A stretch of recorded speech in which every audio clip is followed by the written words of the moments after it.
buenos días a toda la Iglesia Sola Escritura. Sean todos bienvenidos, queridos hermanos. Sean bienvenidos también a todas las visitas que están marcando presencia aquí en la iglesia. A cada uno de ustedes sean todos bienvenidos en este tiempo en donde precisamente exaltamos el nombre de Cristo, glorificando a través de la predicación de la palabra al Señor Todopoderoso. Y algo que también es predominante en toda predicación bíblica es la humillación constante al pecador.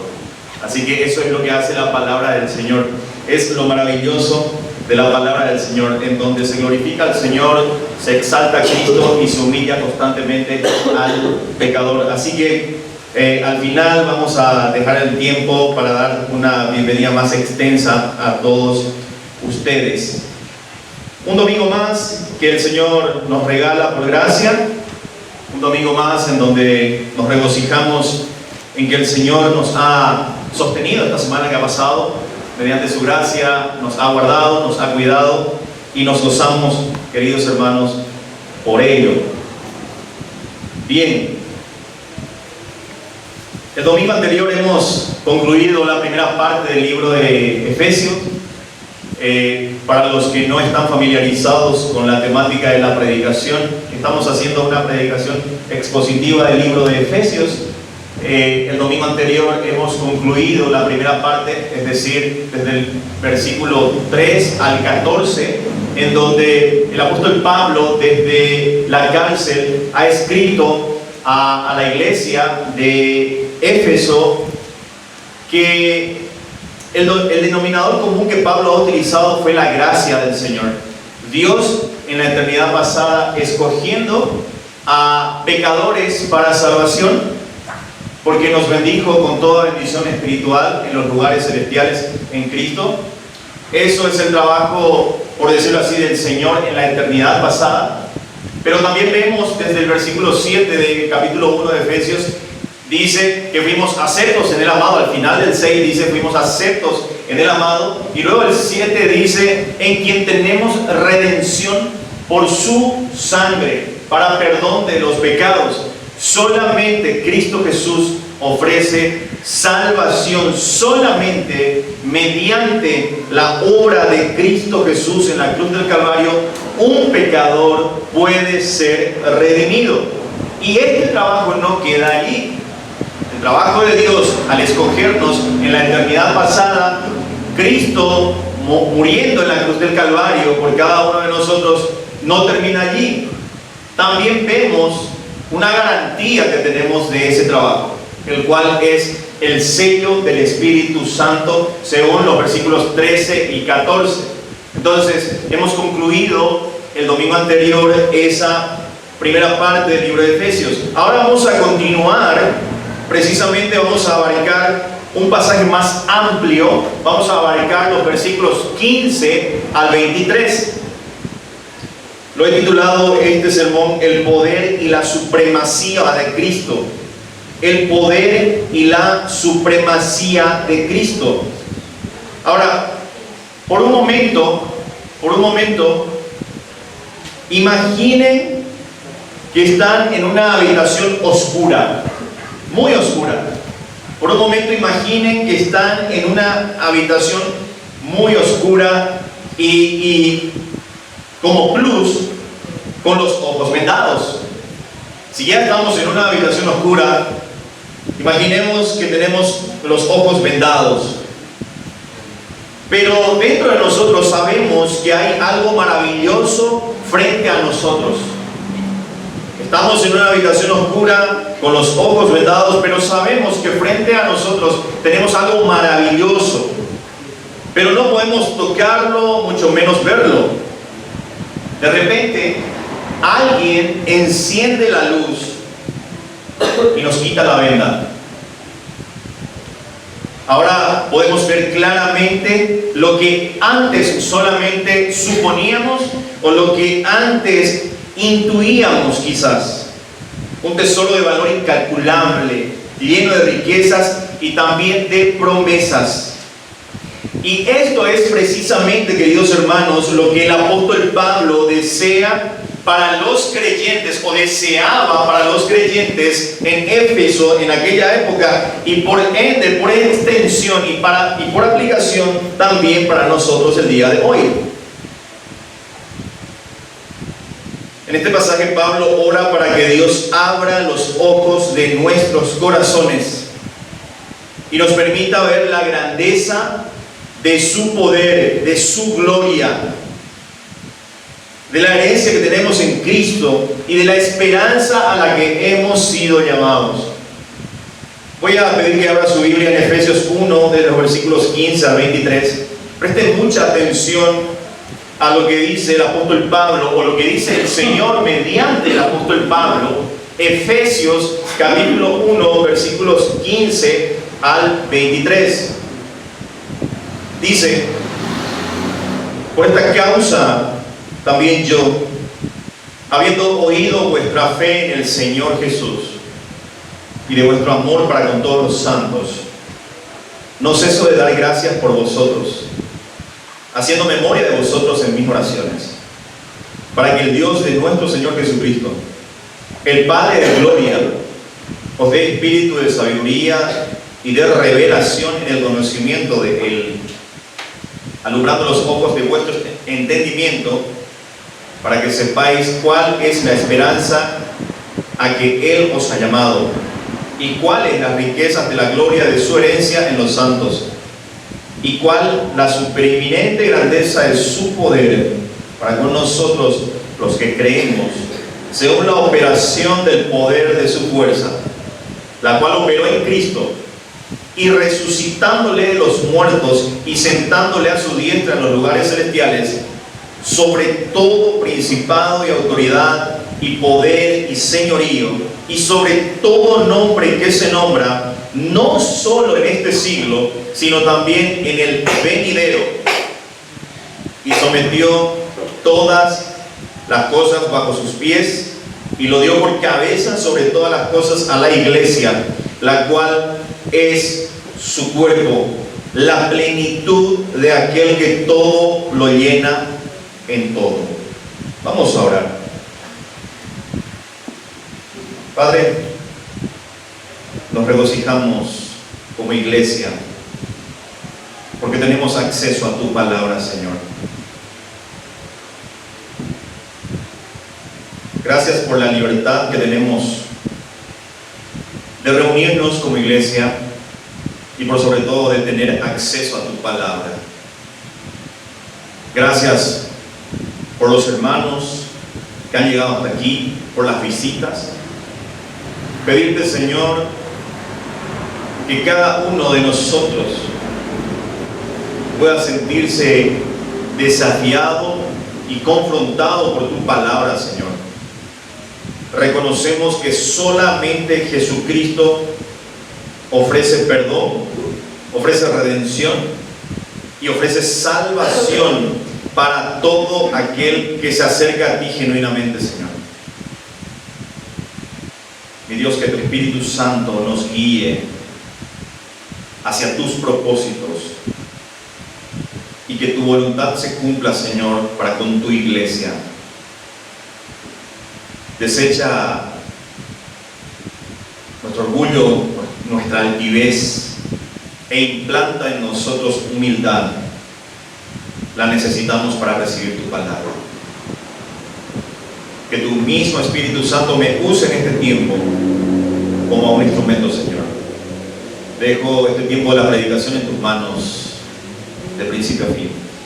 Oro así, Señor, en el nombre de Cristo Jesús. Amén. Entendamos que este pasaje no solamente es una oración, es una ventana abierta a la realidad espiritual que nos rodea. Pablo nos recuerda que el mismo poder que resucitó a Cristo de entre los muertos lo exaltó sobre todo nombre y autoridad. Y obviamente eso está disponible para nosotros. Cristo, queridos hermanos, no solamente es el Salvador, Cristo es el rey que gobierna. Es un rey que gobierna sobre todo y sobre todos. Y obviamente la iglesia es su cuerpo, la expresión de su plenitud aquí en el mundo. El predicador puritano Richard Sibbes dijo alguna vez: sea cual fuere nuestra condición, nunca limitemos a Dios. El pueblo de Dios nunca estaría mejor, porque los tiempos nunca serían peores, decía este predicador. Donde somos malos, dice Sibbes, donde somos malos, Dios es bueno. Dios es bueno. Los tiempos son malos, queridos hermanos, y lo acabamos de presenciar. Es que a la par de que nosotros vamos exaltando el nombre de Cristo, también el enemigo actúa. Pero tenemos que entender y tener la certeza y convicción de que el enemigo ya está derrotado. Haga lo que haga, no va a poder prevalecer sobre la iglesia.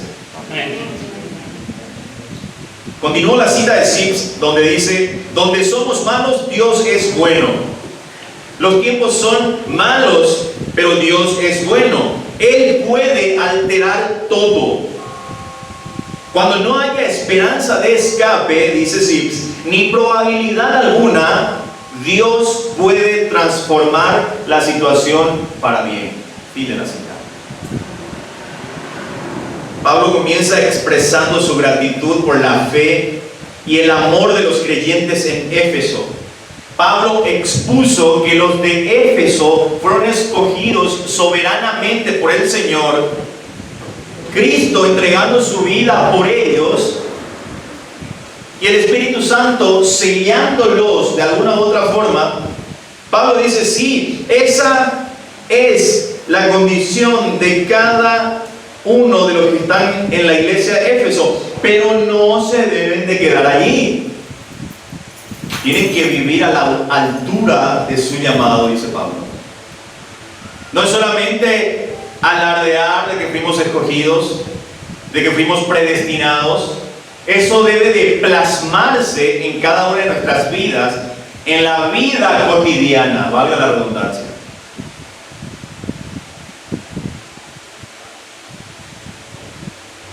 Hay dos señales claras aquí: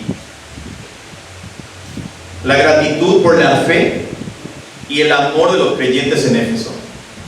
Y esa es la marca distintiva de todo aquel creyente genuino, verdadero. No solamente tiene la doctrina correcta, sino que la pone en práctica y demuestras con hechos de amor ese llamado que tuvo de parte de Dios. Él sabe, o Pablo sabe, aunque estos creyentes han aceptado a Cristo, necesitan algo más. Necesitan revelación espiritual. Vamos a ir desarrollando, queridos hermanos, por lo menos 4 puntos de este interesante pasaje. Lo primero, la oración por revelación espiritual. La oración por revelación espiritual. Fíjese lo que dice Pablo: por esta causa también yo, habiendo oído de vuestra fe en el Señor Jesús y de vuestro amor para con todos los santos. Pablo dice: sí, yo sé que ustedes tienen fe, está bien, pero los de Éfeso entendían de que no basta solamente con tener la fe, sino que eso debe de plasmarse en una práctica constante hacia otros creyentes, hacia otros hermanos. Queridos hermanos, si usted no tiene amor para con su prójimo, déjeme decirle que probablemente no está en la fe.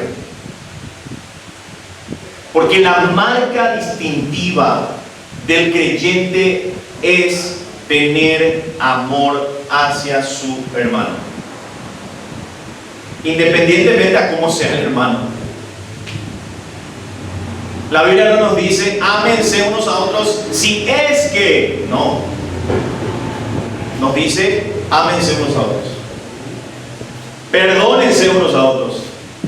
Y el autor deja una vara muy alta. Como Cristo os perdonó. Nosotros, nadie estuviésemos aquí si Cristo hubiese aplicado su justicia para con nosotros. Nadie. Entonces dice Pablo, yo sé que ustedes tienen fe y que se demuestran amor unos a otros.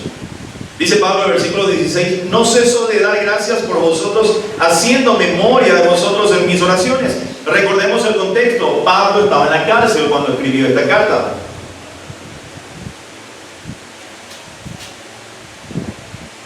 Luego Pablo dice, para que el Dios de nuestro Señor Jesucristo, el Padre de gloria, os dé espíritu de sabiduría.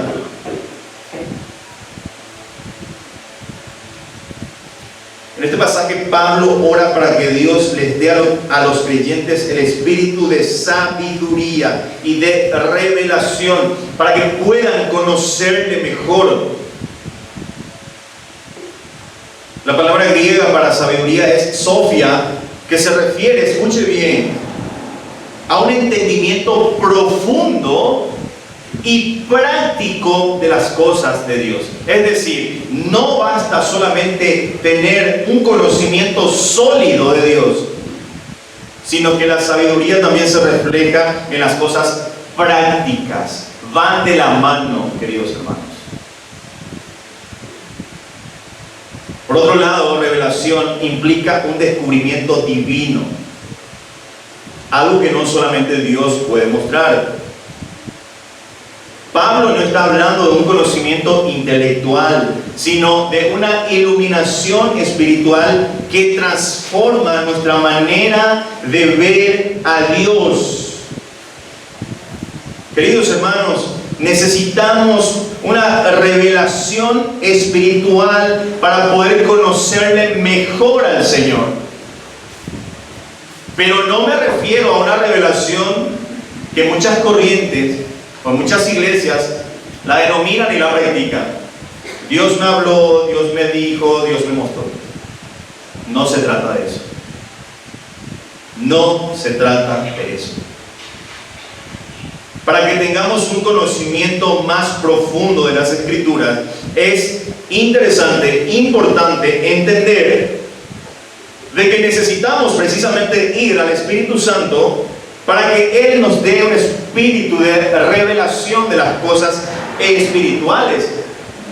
Porque el apóstol Pablo dice que las cosas espirituales han de discernirse como espiritualmente. La revelación espiritual, queridos hermanos, es esencial para vivir una vida cristiana plena. Sin ella, podemos caer en un cristianismo superficial. ¿Y sabe por qué hay un cristianismo superficial hoy en día? Porque hay buena doctrina en la iglesia, pero no hay práctica. Esa es la gran falencia de la iglesia contemporánea. Sí, nos jactamos de tener buena doctrina, pero en la práctica están de la mano, están caminando juntos. Ese es el gran problema de la iglesia hoy en día. Un entendimiento claro, profundo de quién es Dios y de lo que hizo Cristo y del trabajo del Espíritu Santo es importante para la iglesia. Pablo nos enseña que necesitamos orar constantemente por esta revelación, ya que es la base para crecer con nuestra relación o en nuestra relación con el Señor. Este texto enfatiza que las cosas profundas de Dios solo pueden ser reveladas mediante el Espíritu Santo. Mediante el Espíritu Santo. Así como Pablo oró en aquel tiempo por los de Éfeso, nosotros también debemos buscar dicha revelación que nos permite, escuche bien, conocer a Dios de manera íntima, de manera más profunda, y que esto nos lleve a una transformación genuina. Necesitamos conocer a Dios. Necesitamos conocer a quién es, a qué estamos adorando, a quién acudimos. Necesitamos conocer su carácter. Y este primer punto nos invita a depender del Espíritu Santo para sabiduría y también para revelación. Y así, de esa forma, orar constantemente por un entendimiento más profundo de la palabra de Dios. Pero, como siempre digo, a mayor privilegio, mayor responsabilidad. Tenga cuidado, querido hermano, cuando escarbe en las minas inagotables de la palabra del Señor. Tenga cuidado porque a usted, que se le reveló mucho, se le va a demandar mucho. Tenga cuidado que todo lo que va aprendiendo tiene que ponerlo en práctica indefectiblemente. Porque de lo contrario, si solamente aprendemos y aprendemos, nos volvemos cabezones y pobres de corazón. ¿Me dejo entender, hermanos? John Piper, seguramente han escuchado alguna vez de él. Dijo alguna vez: Dios nos ha dado el Espíritu Santo para que podamos conocer las cosas que nos ha dado gratuitamente. Sin el Espíritu, dice Piper, estamos ciegos a la gloria de Cristo, pero con el Espíritu los ojos de nuestro corazón son iluminados y podemos ver y saborear la belleza de Dios en el rostro de Jesucristo. La revelación espiritual es como una luz que ilumina las áreas oscuras de nuestros corazones. Nos permite ver a Dios no como un concepto distante. Nos permite ver a Dios como alguien que tiene autoridad. Eso es el primer punto. El punto 2. La esperanza de nuestro llamado. Fíjese lo que dice el versículo 18. Alumbrando los ojos de vuestro entendimiento. Pablo también ora para que los creyentes comprendan cuál es la esperanza a la que Él os ha llamado. La palabra esperanza aquí no se refiere a un simple deseo o anhelo. La palabra esperanza significa aquí una expectativa segura y confiada basadas en las promesas de Dios. Y esa es la base de nuestra fe, la esperanza que nos mantiene vivos, la esperanza con la cual seguimos adelante, porque sabemos y entendemos que Cristo ha prometido algo glorioso y maravilloso para su iglesia y Él la cumplirá. En su debido tiempo, Cristo cumplirá todas sus promesas. Según la revelación bíblica, faltan más o menos unas 500 profecías que cumplirse. Y déjenme decirle, hermanos, Cristo la cumplirá cabal y plenamente en su debido tiempo. Y eso es nuestra base para seguir confiando y creyendo. Esta esperanza está arraigada en el llamado eficaz de Dios, que es una invitación para ser parte de su reino y obviamente participar de su plan redentor. Escuche bien, esta esperanza no depende, jamás dependerá de nuestros méritos o esfuerzos. Jamás. Es una obra de la gracia de Dios. Él nos ha elegido, nos ha destinado para un propósito eterno. El que comenzó en vosotros la buena obra, la perfeccionará. ¿Hasta qué día? Hasta el día de Cristo. Hasta el día de Cristo.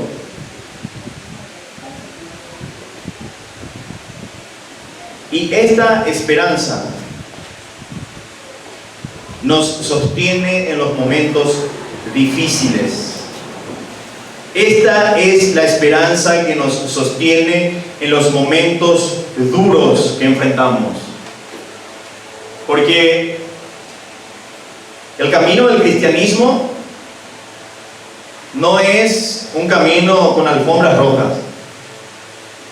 Para nada. Es un camino duro, hostil, difícil. Habrá caídas, llantos, dolor, sí. Es un camino muy angosto que se camina de a uno, pero ¿sabe qué, hermano? Nos lleva a un puerto seguro. Nos lleva a un puerto seguro. Pablo, en su carta a los Romanos, en 8:28 al 30, dice: y sabemos que los que aman a Dios, todas las cosas les ayudan a bien. Esto es conforme a los que conforme a su propósito son llamados. Porque a los que antes conoció también los predestinó para que fuesen hechos conforme a la imagen de Jesucristo, para que Él sea el primogénito entre muchos hermanos. Dice Pablo también ahí al finalizar el pasaje: y a los que predestinó, a estos también llamó. Y a los que llamó, a estos también justificó. Y a los que justificó, a estos también glorificó. Y esa es nuestra esperanza, queridos hermanos. En algún tiempo ya no habrá un cuerpo de dolor, un cuerpo de pecado. Ya no habrá. Vamos a ser glorificados, vamos a ser semejantes a Cristo. Por eso es que constantemente animamos a los hermanos. Vamos, adelante, vamos, sigamos, permanezcamos firmes en la fe. ¿Por qué? Porque lo que nos espera es algo glorioso, queridos hermanos. Glorioso. Este texto enfatiza que nuestro llamado está ligado a un propósito eterno. Él nos ha predestinado, nos ha llamado, nos ha justificado y finalmente glorificado. Pablo habla en un tiempo pasado, como que algo ya ocurrió. Sabemos que en nuestra situación todavía no ha ocurrido, pero con el sello del Espíritu Santo sabemos y entendemos de que eso va a ocurrir plenamente en algún tiempo. Spurgeon decía sobre esto: la esperanza del cristiano no es una simple expectativa, es una certeza basada en las promesas de Dios. Nuestra esperanza no está en lo que podamos hacer. Nuestra esperanza no está en lo que podamos hacer, sino en lo que Cristo ya ha hecho por nosotros, dice Spurgeon. No es lo que lleguemos a hacer, es lo que Cristo ya ha hecho por nosotros. La esperanza de nuestro llamado es un recordatorio poderoso de que nuestra vida tiene un propósito eterno. No hemos sido escogidos al azar, no hemos sido escogidos porque a Dios se le dio la gana de escogernos. No, hay un propósito divino detrás de esto, y este propósito divino a la vez es eterno. El tercer punto: la riqueza de la herencia de los santos. La riqueza de la herencia de los santos. Dice el versículo 18: alumbrad los ojos de vuestro entendimiento para que sepáis cuál es la esperanza a que Él os ha llamado y cuáles las riquezas de la gloria de su herencia en los santos. Pablo ora para que los creyentes comprendan cuáles son las riquezas de la gloriosa herencia en los santos. Riquezas aquí significa o se refiere a una abundancia excepcional. La herencia que tenemos en Cristo Jesús, queridos hermanos, no es una herencia material. No es una herencia material, sino que la herencia que tenemos en Cristo Jesús es espiritual. Recuerden lo que dice el versículo 3 del capítulo 1. Bendito el Dios y Padre de nuestro Señor Jesucristo, que nos bendijo con toda bendición espiritual. ¿Dónde? En los lugares celestiales en Cristo. Las bendiciones no son materiales. Es más, no tenemos en la Biblia promesas de bendiciones materiales aquí, en la época de la gracia que estamos viviendo. Al contrario, Cristo dijo, en el mundo tendréis aflicción. Dice Cristo, van a sufrir. Pero Cristo dijo algo y dice, pero confiad, yo he vencido al mundo. En la gran comisión, cuando encomendó a sus discípulos a que vayan a predicar, a ser discípulos, dice, y yo estaré con vosotros todos los domingos. ¿Cuándo? ¿Con qué frecuencia? Todos los días. ¿Hasta qué? Entonces, queridos hermanos, la promesa que tenemos es constante, es eterna. La frase aquí en los santos indica que esta herencia es compartida por todos los creyentes, no es algo individual. Algunas, o esta herencia incluye algunas promesas de Dios. Por ejemplo, la vida eterna, la presencia constante del Espíritu Santo, la adopción como hijos de Dios, y esperamos la redención final y la glorificación en Cristo. ¿Sabe que esta herencia no se corrompe? No se desvanece. Y está reservada en los cielos para todos aquellos que han depositado su fe en Cristo Jesús, para todos aquellos que se han arrepentido de sus pecados, para todos aquellos que se han acercado genuinamente a Dios pidiendo el perdón de sus pecados. Queridos hermanos, somos nada más y nada menos que coherederos con Cristo. Entendiendo esto, sabiendo esto, aún así muchas veces nos desanimamos. ¿Sabe por qué nos desanimamos? Porque tenemos muy arraigado lo terrenal en nosotros. Y luchamos por cosas terrenales. Y no digo que no luchen, sino que el enfoque del cristiano tiene que ser la eternidad. Pablo mismo dijo en Colosenses, si habéis pues resucitados con Cristo, poned la mira en las cosas de arriba, no en las de la tierra. En su primera carta, Pedro se dirige a los expatriados que están dispersados en Ponto, Galacia, Bitinia, Capadocia. ¿Se acuerdan de ese pasaje?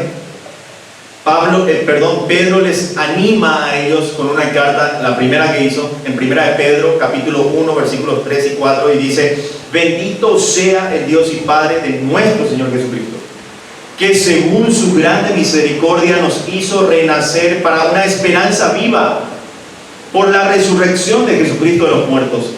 Escuchen lo que dice Pedro, para una herencia incorruptible, es decir, que no se puede descomponer,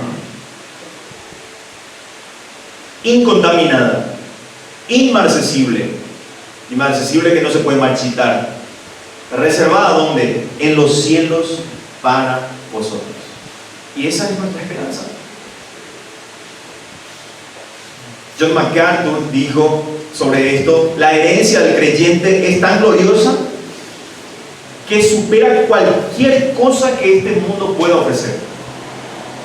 Es una herencia que no se puede perder porque está garantizada por la obra de Cristo y sellada por el Espíritu Santo.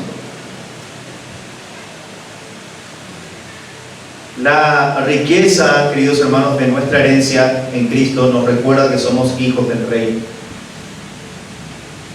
No vivimos como huérfanos en este mundo, tenemos un Padre celestial. Somos herederos de un reino eterno, queridos hermanos. Por esa razón que si usted esta mañana no está todavía en Cristo, o no ha depositado su fe aún en Cristo Jesús, o no se ha arrepentido de sus pecados, tal vez este es el momento. La Biblia dice que hoy es el día de salvación. Es una herencia gloriosa la que nos espera. Como cuarto punto, el poder de Dios manifestado en Cristo. El poder de Dios manifestado en Cristo.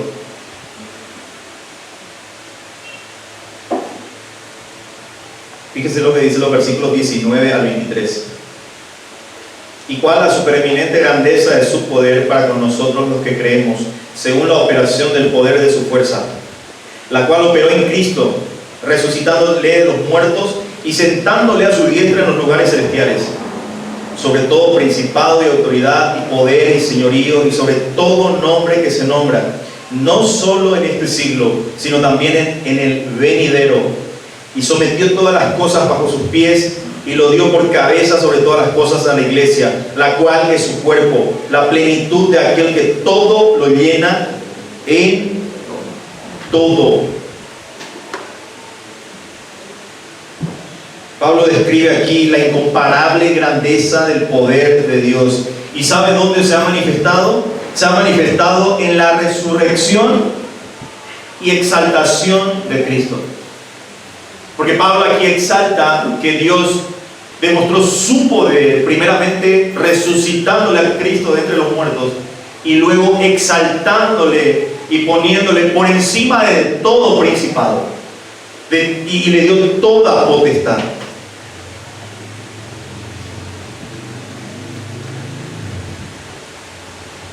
Dice que Dios lo sentó a su derecha en los cielos, por encima de todo poder. Él tiene autoridad, Él tiene dominio y tiene nombre sobre todo nombre.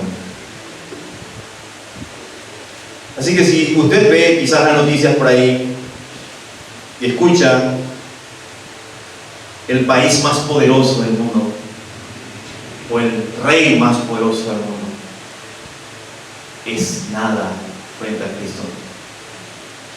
Es nada. Quien tiene la autoridad en todo el universo es Cristo Jesús. Pablo también enfatiza que Cristo es la cabeza de la iglesia. Es muy importante entender eso, hermano. La cabeza de la iglesia no es el pastor. La autoridad de la iglesia no es el pastor Iván Filipín. La autoridad máxima dentro de una iglesia es la palabra del Señor. Y tenemos una sola cabeza, dueño y Señor Jesucristo. Él es solamente dueño y Señor de la iglesia. Somos nosotros el cuerpo. La iglesia no es una organización humana, es una expresión de la plenitud de Cristo en el mundo. El poder de Dios, queridos hermanos, nos da la victoria sobre el pecado, nos da la victoria sobre la muerte y las fuerzas y sobre las fuerzas espirituales de maldad, obviamente. La muerte no es el fin, queridos hermanos. Como decía un pastor, la muerte solamente es un oscuro portero que nos abre la puerta a la ciudad celestial. La muerte no es el final. Para todos aquellos que estamos en Cristo Jesús, luego de la muerte nos espera disfrutar de aquella herencia incorruptible, inmarcesible, incontaminada, que está reservada en los cielos, según 1 Pedro 3 y 4. Pero lastimosamente los que no están en Cristo Jesús, luego de la muerte, la ira de Dios estará sobre ellos por toda la eternidad. No es algo leve la situación de todos aquellos que están fuera de Cristo Jesús. Queridos hermanos, Dios demostró su poder mediante la resurrección de Cristo y situándole con una autoridad máxima. A.W. Tozer, otro teólogo, voy a citar a esto por último, dice: el mismo poder que resucitó a Cristo de entre los muertos, escuchen lo que dice él, está disponible para nosotros hoy. No es un poder que debamos buscar en otro lugar, dice Tozer, es el poder que ya mora en nosotros por el Espíritu Santo. El poder de Dios manifestado en Cristo nos recuerda que no estamos solos en esta batalla, queridos hermanos. No estamos solos. Tenemos al mismísimo Jesucristo del lado nuestro. Por lo tanto, no hay batalla que podamos perder si estamos en Cristo Jesús. No lo hay. No lo hay. Quisiera dar por lo menos 3 aplicaciones de este pasaje, sencillas, y de cómo este pasaje podemos aplicar nosotros en nuestra vida cotidiana. Número 1, vive con confianza en el poder de Dios. Vive con confianza en el poder de Dios. El mismo poder que resucitó a Jesús de entre los muertos está disponible hoy para nosotros. El mismo. Esto significa que no tienes que enfrentar tus luchas, tus temores o tus desafíos en tus propias fuerzas. Y es por esa razón que cada uno de nosotros fracasamos muchas veces. ¿Por qué luchamos con nuestras propias fuerzas? Si estás lidiando con una situación difícil, o una tentación persistente, o estás lidiando en una indecisión importante, recuerda que el poder de Dios está contigo. Ora al Señor pidiendo que el Espíritu Santo te dé su poder y también te guíe. Número 2, camina en unidad como cuerpo de Cristo. Camina en unidad como cuerpo de Cristo. He dicho que Cristo es la cabeza de la iglesia. Y la iglesia, cada uno de nosotros somos su cuerpo.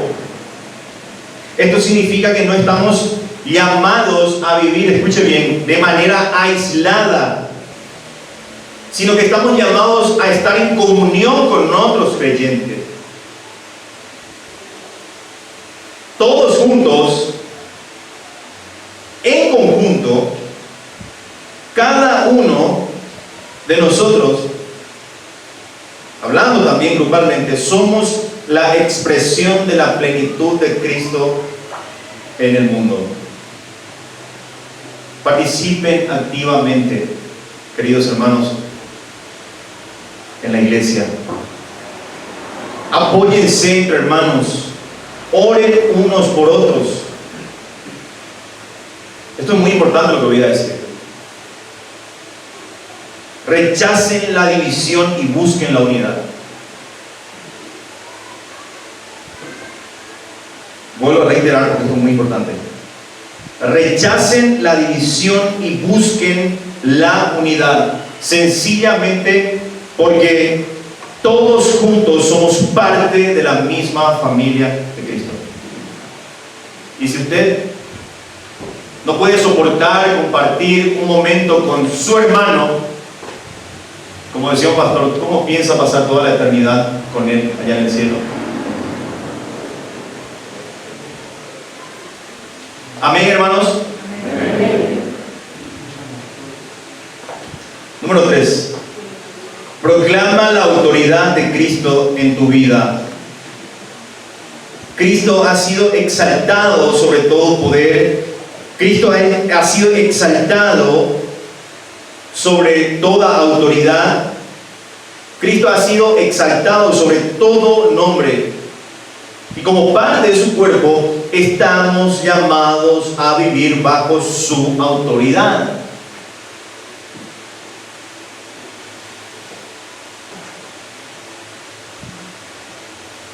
Muchos hoy en día, o casi todos, proclaman de que Cristo es su Señor y Salvador. Eso es lo que proclamamos constantemente. Pero en la práctica, ¿sabe qué? Lo tienen a Cristo solamente como su Salvador y no como su Señor.